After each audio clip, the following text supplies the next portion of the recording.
नमस्कार विद्यार्थी मित्रांनो, चालू घडामोडी 2026मध्ये आपलं स्वागत आहे. तर पहिला प्रश्न बघा, भारतीय लष्कराच्या दक्षिण कमांडच्या प्रमुखपदी नुकतीच कोणाची नियुक्ती झाली आहे? याचं उत्तर आहे राजेश पुष्कर. ऑप्शन क्रमांक 1 याचं योग्य उत्तर आहे. पुढील प्रश्न बघूया.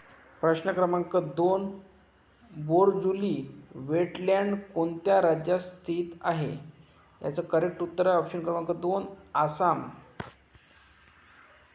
पुढील प्रश्न बघा, राष्ट्रीय ई गव्हर्नन्स सुवर्ण पुरस्कार 2026 प्राप्त कडेपूर ग्रामपंचायत कोणत्या जिल्ह्यात आहे? याचं करेक्ट उत्तर आहे सांगली. राष्ट्रीय ई गव्हर्नन्स सुवर्ण पुरस्कार 2026 कडेपूर ग्रामपंचायत तालुका कडेगाव जिल्हा सांगली देशात प्रथम क्रमांक आलेला आहे.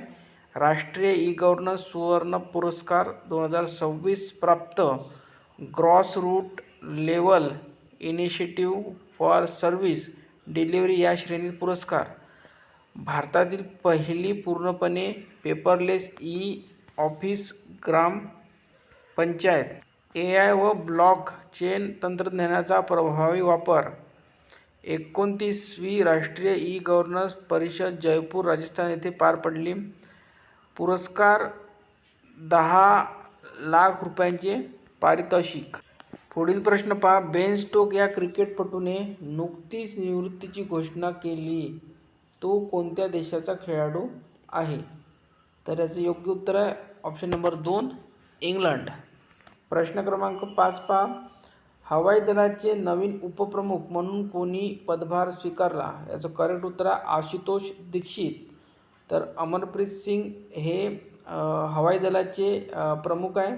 त्यानंतर धीरज शेठ लष्कर प्रमुख आहे आणि कृष्ण स्वामी नेव्हीचे प्रमुख आहे. पुढील प्रश्न पहा, जागतिक चॉकलेट दिन कधी साजरा केला जातो?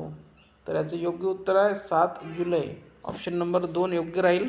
प्रश्न क्रमांक 7 पहा, हेनली पासपोर्ट इंडेक्समध्ये सन 2026 नुसार भारताची रँक किती आहे? याचं योग्य उत्तर ऑप्शन नंबर 2 75 क्रमांकाची भारताची रँक आहे. तर पहिल्या क्रमांकावर राहिलेला आहे सिंगापूर, दुसऱ्या क्रमांकावर जापान आणि दक्षिण कोरिया, तिसऱ्या क्रमांकावर 98व्या क्रमांकावर आहे पाकिस्तानचा नंबर आणि अफगाणिस्तानचा पासपोर्ट सर्वात कमकुवत ठरवण्यात आलेला आहे.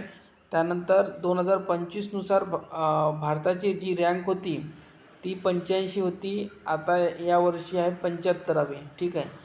प्रथम स्थानी आहे सिंगापूर 2025ला आणि द्वितीय स्थानी जापान होतं. पुढचा प्रश्न पहा, जागतिक क्षमा दिन दरवर्षी कोणत्या दिवशी साजरा केला जातो? उत्तर आहे 7 जुलै. पुढचा प्रश्न